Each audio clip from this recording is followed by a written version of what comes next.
बता दें। तो उन्होंने कहा मैं आपकी हेल्प करूँगी। उन्होंने मुझे अच्छा सा समझाना शुरू किया। अभी कोई दूसरा तीसरा दिन था तो मैं चैप्टर 2 पे आई तो मुझे एक आईना सा दिखा कि मुझे ऐसा लगा जैसे कुरान मुझसे बात कर रहा है।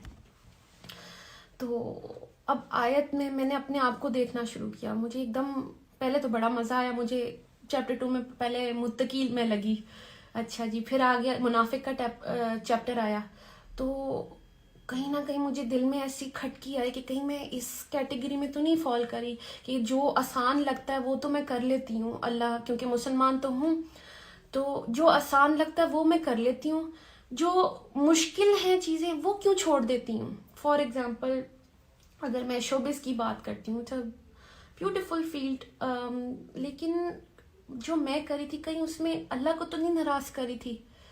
तो ऐसे लगता था कि अगर मैं हिजाब के बगैर कोई काम करती हूँ, अपनी ब्यूटी शो ऑफ कर रही हूँ, कहीं मेरा अल्लाह तो नहीं मुझसे नाराज़ हो रहा। तो इसलिए मुझे ये बड़ा रियलिटी चेक मिला कि आप चेक कर लें। एक्चुअली मैंने चैप्टर 2 को वो आईना समझा और उस पर बहुत फोकस हुआ मेरा। मैंने अल्लाह की तरफ रुजू किया। फिर वो कहते हैं ना कि अल्लाह कहता है कि यू टेक अ स्टेप, आप स्टेप अल्लाह की तरफ लेते हैं, अल्लाह की तरफ चल के जाते हैं, Allah comes running to you, towards you. तो मेरे साथ भी ऐसे ही हुआ। जब मैं कुरान की तरफ पहुंचना चाहा, मुझे नहीं पता चल रहा कि कैसे सब मेरी तरफ आना शुरू हो गए। मैंने सिर्फ खोलना चाहा था, देखा और सब कुछ खुद से होना शुरू हो गया। सबसे पहले मैंने अनाउंस किया इंस्टाग्राम पे कि मैं अल्लाह की तरफ आई हूँ, क्योंकि वो दिल में मेरे डर आया था चैप्टर 2 पढ़ के कि कहीं मैं अल्लाह की उस वाली कैटेगरी में ना आ जाऊं जो अल्लाह को पसंद नहीं है। कोई भी हुक्म हम वो मान लेते हैं जो हमें इजी लगता है और वो छोड़ देते हैं जो हमें मुश्किल लग रहा होता है। तो मुझे ये हिजाब पहनना मुश्किल लगता था शायद, क्योंकि मुझे लग रहा था कि सिर्फ क्रिएशन को खुश करना है, और उसको क्रिएशन को खुश करके मैं अंदर से खुश नहीं थी। मैं रोज परेशान थी कैसे कैसे, कभी कोई पोज, कभी ये, कभी बाल स्ट्रेट, कभी बाल कर्ल, तो ये डाए वाए, पता नहीं क्या क्या हो रहा था जिंदगी में सिर्फ क्रिएशन को खुश करने के लिए। And what about the creator of the creation, उसके लिए क्या किया। मतलब अगर ये क्रिएशन को इम्प्रेस करते करते मैं अल्लाह के पास चली गई तो मैं अल्लाह को क्या मुंह दिखाती कि तुमने मेरे लिए क्या किया। फॉर एग्जाम्पल मैं अभी इधर भी आ रही थी तो मेरी इतनी अच्छी तैयारी थी कि मैं तैयार होके जाऊंगी, मैं अपनी बात करूंगी, मैंने समझा कि मैं आप लोगों तक क्या मैसेज लाऊं, मतलब तैयारी थी मेरी। व्हाट इफ मैं अल्लाह के पास चली जाती और मेरी कोई तैयारी नहीं होती।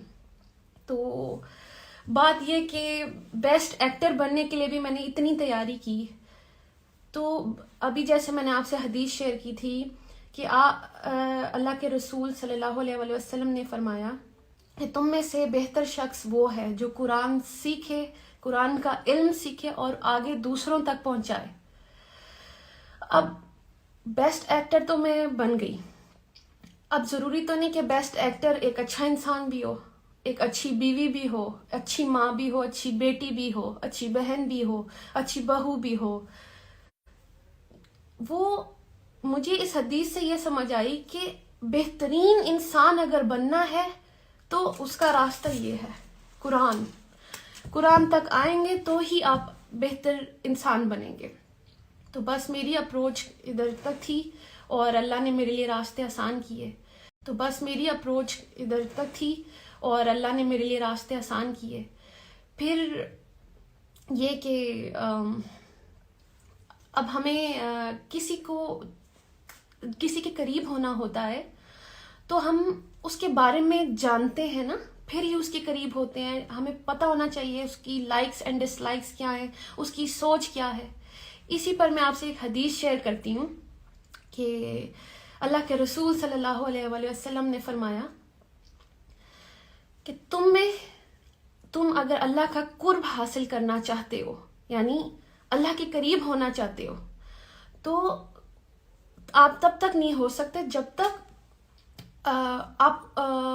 मैं आपसे ये हदीस سوری میں اس کا مفہوم آپ سے شیئر کرتی ہوں کہ وہ اللہ کے رسول نے کہا کہ آپ اللہ کی قرب تب تک حاصل نہیں کر سکتے جب تک آپ اس کی چیز یعنی جو قرآن اس کے اندر سے نکلا ہے آپ وہاں سے جانیں اس کو. یہ اس کا مفہوم ہے اس حدیث کا.